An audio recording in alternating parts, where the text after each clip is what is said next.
this is going to be a difficult one for me, because I'm really, really looking forward to playing Cyberpunk. I'll make no secret of the fact that I love The Witcher 3. I adore that game. For me, it's easily the best game of the past decade. No microtransactions or loot boxes, lots of free DLC, and plenty of value for money.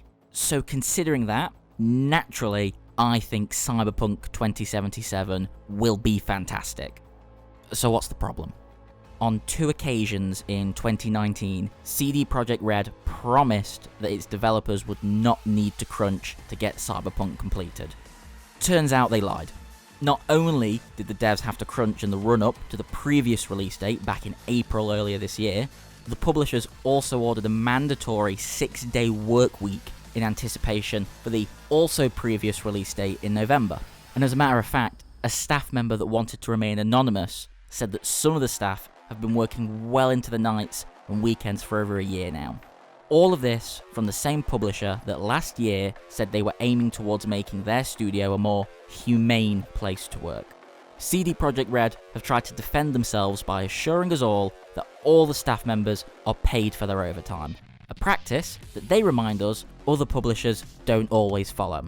Just because someone you know murders somebody doesn't mean you're allowed to assault somebody else because it's not as bad. Shifting the blame is a pathetic way to make it seem like you're still a good guy.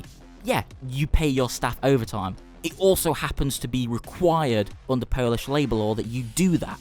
And I know this is an unpopular opinion.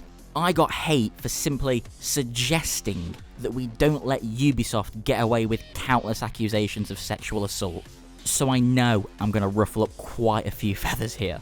But I really don't think we should just let CD Projekt Red get away with doing what they want because, well, at least they're not sexually assaulting people.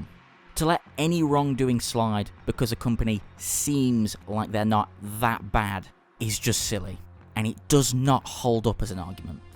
Another unnamed employee even compared the story of Cyberpunk's development to Anthem's.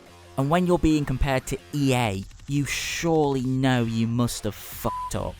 They went on to say that, at times, I felt I could just replace the studio name and the game title and it would all look so similar, almost identical. Just because you like their games and the public-facing reps are nice to you, in no way stops the behind-the-scenes being just as big a shit show as the other bad guy companies.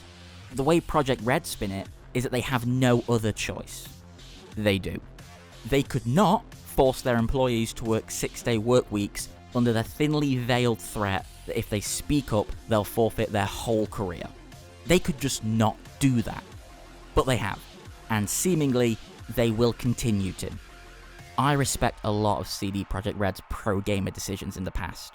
But telling me you love me just before you go out and fuck somebody else doesn't mean I'll forgive you and excuse all the wrongdoing you've done.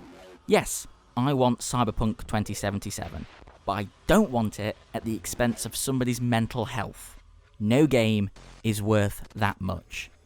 CDPR apparently want to be known for treating their devs with respect. Well, they shouldn't be known for that, because they don't. And above all else, before defending CD Projekt Red, remember that it's only a brand name, and without the hard work of the developers, that name means nothing. Hey guys, I know this has probably annoyed a few people, mostly people that only read the video title, but I don't really care about what they think. I just want to thank you for watching until the end, instead of just commenting that I'm an idiot without actually watching.